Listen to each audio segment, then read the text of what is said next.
Недавно вскрылись новые детали шокирующей истории о семье приезжих, чей сын обвиняется в нападении на учеников школы в Краснодаре.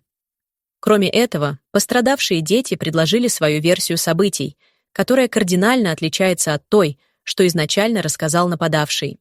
Тем временем на Урале жена киргиза, пытаясь оспорить решение миграционной службы о высылке ее мужа, рассказала так много лишнего, что у общественности возникло множество вопросов. Зачем России такие граждане? Подробности этих громких историй в нашем выпуске. Несколько дней назад стало известно о судьбе семьи приезжих, чьего сына подозревают в нападении на учащихся школы в поселке Российский. Пострадавшие дети предложили свою версию конфликта, которая значительно отличается от той, что изначально рассказал нападавший 14-летний Артем Сингур. Давайте вспомним, как развивались события. Вечером 6 декабря в 94-й школе поселка Российский произошел конфликт, в ходе которого Сингур напал на других учащихся. Сообщалось, что все началось из-за громкой музыки. Рэп-музыка, которую слушали другие школьники, не понравилась восьмикласснику Сингуру.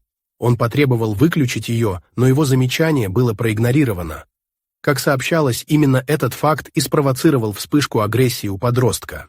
Очевидцы описывали, что в момент нападения Сингур был в ярости. К счастью, все остались живы. Всего пострадало 5 детей в возрасте от 13 до 15 лет. Стоит отметить, что некоторые ученики пытались остановить разъяренного Сингура и оказывали помощь пострадавшим еще до приезда скорой помощи. Однако в момент инцидента в школе не было медицинского работника, что вызвало немало критики и вопросов. По имеющейся информации, после случившегося Следственный комитет инициировал уголовное дело по статье о хулиганстве против Артема Сингура, а также дело о халатности со стороны руководства школы. Несмотря на юный возраст, Сингур будет привлечен к уголовной ответственности за свой поступок. После задержания Сингура следователи настаивали на его аресте, опасаясь возможного побега. Однако суд выбрал более мягкие меры. На сегодняшний день Артему запрещено пользоваться гаджетами, ходить в школу и выезжать за пределы Краснодарского края. Также ему запрещено выходить из дома после 9 вечера. Местные жители рассказывают, что ранее Сингур уже проявлял агрессию, избивая и запугивая других школьников. Кроме того, восьмиклассник в открытую хвастался ножом и заявлял, что в школу нож разрешил носить его отец, мол, пусть будет на всякий случай. Недавно появилась и другая версия причины конфликта, которая существенно отличается от той, что изначально рассказывал Сингур. Мать одного из пострадавших ребят сообщила, что ее сын и его друг видели, как Сингур и его приятели издеваются над младшими ребятами. По ее словам, они пытались вмешаться и остановить агрессоров, но последним очень не понравилось, что их остановили. Сперва они потребовали, чтобы заступники ушли, а когда те отказались, то случился вот этот конфликт. Ну а теперь, пожалуй, самое интересное.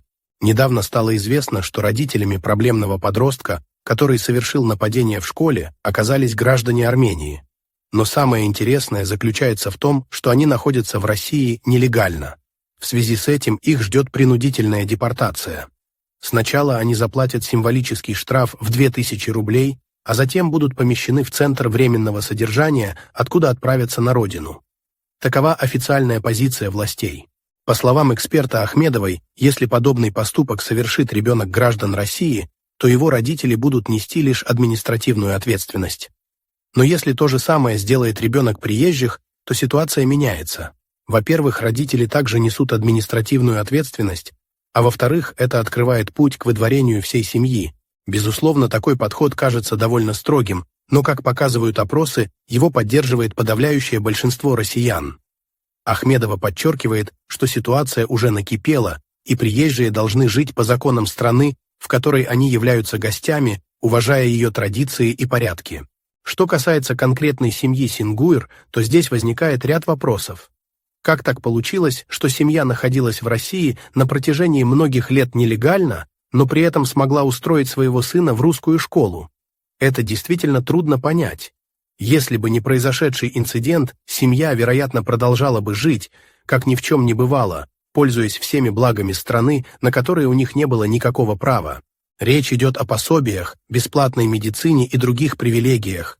И это не говоря о работе, которая в Армении мягко говоря, оставляет желать лучшего. Простыми словами, сытой жизни в России для них пришел конец. Ведь именно за этим они и приехали сюда. Что касается самого инцидента, то многие считают, что это вовсе нельзя назвать хулиганством. В результате хулиганства один ребенок оказался в реанимации, у другого сломан нос и выбит зуб. Нормально пошалили, не правда ли? Более того, до сих пор неизвестно, как это скажется на психике и здоровье пострадавших детей в будущем, а штраф для родителей в 2000 рублей за нарушение закона звучит просто смешно. Это какая-то символическая сумма. Они годами пользовались всеми благами страны, оставаясь на ее территории нелегально, а за это заплатят такой внушительный штраф? Правоохранителям, впрочем, виднее, ведь следствие еще не завершено. Перенесемся в Екатеринбург. Тут жена мигранта рассказала жалобную историю о несправедливой разлуке с мужем, но история вызвала больше вопросов, чем сочувствия. На Урале в центре внимания СМИ оказалась жена мигранта, которого, как утверждается, безжалостные чиновники депортировали из России за незначительное нарушение. Однако, чем больше женщина делится подробностями о своей семье, тем больше возникает вопросов, действительно ли такие граждане нужны России. Суд города Екатеринбурга вынес решение о депортации 26-летнего Мамыджана Халилова.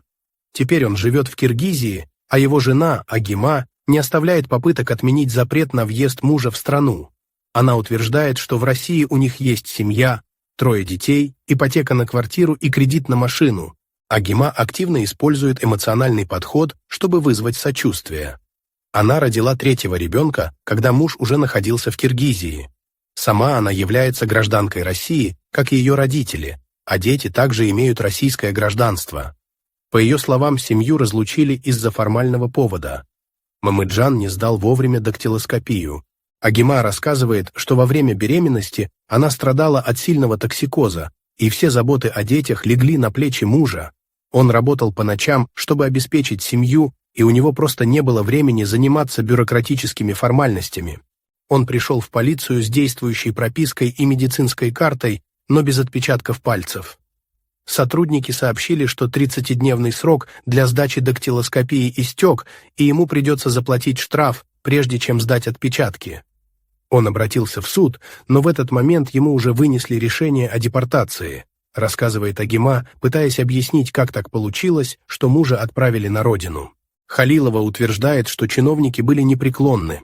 Она пыталась объяснить им, что вот-вот родит и сейчас не может работать, а у семьи есть ипотека и кредит на машину. После рождения ребенка и получения декретных выплат Агима отправилась в Киргизию, чтобы показать отцу новорожденного. Они пробыли там 2 месяца, но вернулись, так как в Киргизии детям не оказывали должного медицинского обслуживания. Теперь, по ее словам, дочери настолько скучают по папе, что плачут по ночам. Однако в интернете ситуация быстро приобрела другой оттенок. Пользователи сети подняли вопросы о том, что Мамыджан, по данным проверки, нарушил правила дорожного движения. Кроме того, выяснилось, что за 10 лет пребывания в России он официально нигде не работал, его документы были просрочены, и он находился в стране в статусе нелегала, не предпринимая никаких усилий для легализации своего положения. Судите сами. Мамыджан приехал в Россию в 16 лет. Здесь он познакомился с Агимой, с которой заключил никях, религиозный брак, не оформленный по законам России, что, как оказалось, было выгоднее с точки зрения социальных выплат. По документам Агима числилась неработающей матерью-одиночкой с 3 детьми, что автоматически делало семью претендентом на максимальные социальные пособия. Отсутствие кормильца как будто исключало наличие доходов. Сам же Мамыджан за 10 лет пребывания в стране ни разу не платил за патент, всегда трудился неофициально, то поваром, то таксистом. Экономические бонусы от России, которые получила новоиспеченная гражданка Агима, и ее, если говорить честно, просто сожитель, были использованы в полной мере. Семья оформила все возможные материнские капиталы, пособия как малоимущим, максимальные выплаты на детей. Да еще и взяла ипотеку на квартиру и автокредит. Судя по фотографиям, семья жила не в ущерб себе, а наоборот выглядела достаточно обеспеченной. По данным сотрудников миграционной службы, Мамыджан за все время пребывания в России не внес в бюджет ни копейки. Теперь стало известно, что после новогодних праздников Совет по правам человека намерен комплексно расследовать подобные случаи. Комиссия планирует ходатайствовать за тех, кто совершил незначительные правонарушения, например, как Мамыджан Халилов, не успевший вовремя сдать дактилоскопию. Уполномоченный по правам человека в Свердловской области Татьяна Мерзлякова считает, что такие ситуации нужно рассматривать всесторонне, учитывая не только само нарушение, но и обстоятельства, чтобы воссоединять разделенные семьи. Мы всегда могли найти общий язык. В этот раз, на мой взгляд, разбалансировка в работе миграционной службы привела к тому, что и прокуратура, и суд не смогли учесть новые обстоятельства, заявила Мерзлякова в интервью СМИ. Однако в соцсетях эти слова трактуют совсем иначе. Многие считают, что именно Агима и ее семья должны быть проверены на законность получения гражданства, а также учитываться их история, как они ловко обходили российские законы. Пользователи в комментариях прямо пишут: «Такие граждане нахлебники России не нужны». А что по поводу всего этого думаете вы, уважаемые зрители? Оставляйте комментарии, чтобы поделиться своими мыслями и обсудить новости с другими зрителями. Мы очень ценим ваше мнение и всегда рады обратной связи. Присоединяйтесь к нашему сообществу и будьте в курсе всех новостей и обновлений на канале. Всем добра! Всем пока!